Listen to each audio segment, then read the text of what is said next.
consent the quorum be dispensed with. Without objection. Well, Mr. President, as everyone knows, government funding expires at midnight tonight. As I announced yesterday, I will vote to keep the government open. I believe it is the best way to minimize the harm that the Trump administration will do to the American people. Clearly, this is a Hobson's choice. The CR is a bad bill.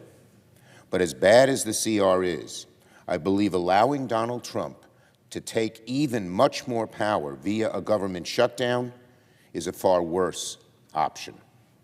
A shutdown would allow DOGE to shift into overdrive.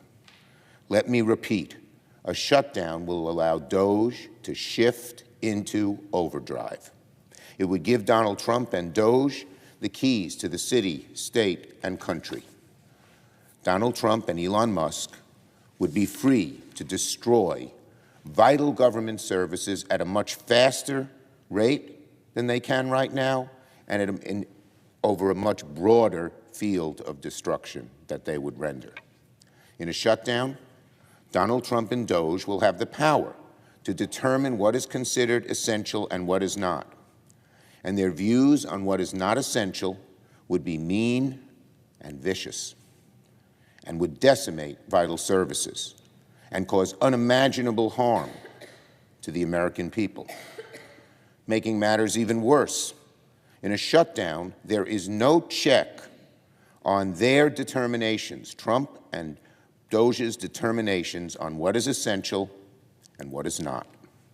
In fact, on February the 26th, OMB, led by Russell Vought, told agencies to work with DOGE to create a list of non-essential workers so that they could reduce staffing even faster in a shutdown. They're already preparing for a shutdown.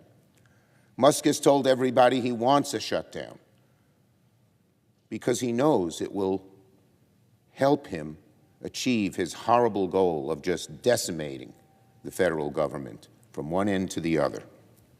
In other words, if government were to shut down, DOGE has a plan in place to exploit the crisis for maximum destruction. In a shutdown, American families would be hurt in ways they almost have never been. It could disrupt regional Veterans Affairs offices, curtail mental health services, accelerate plans to slash-stash at Social Security offices. The list goes on and on and on of the damage, the severe damage they could do, virtually unchecked. And they can stay in a shutdown as long as they want. There is no off-ramp unless they decide to take that off-ramp, and they won't, because this is their best tool for achieving their goal: slash government, slash spending, and use that money for tax breaks for billionaires. So a shutdown would be the best distraction Donald Trump could ask for. So distraction from his awful agenda. Donald Trump owns the chaos in government. He owns the chaos in the stock market. He owns the damage happening to the economy. But he knows if government shuts down and all the fighting is over which agencies should be kept and which shouldn't, and Republican senators and congressmen and just obeisance to Trump keep putting bills on the floor to decide that, it will totally distract from the most important fight of all: fighting Republicans for eviscerating Social Security, Medicare, and Medicaid while giving trillions in tax cuts for the ultra-rich. That is the fight. That is the fight American people must know about.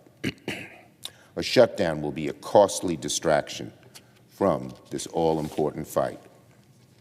Finally, I want to close by reminding everyone it was Republicans who pushed this false shutdown choice. Their inability to govern has led us to this precipice.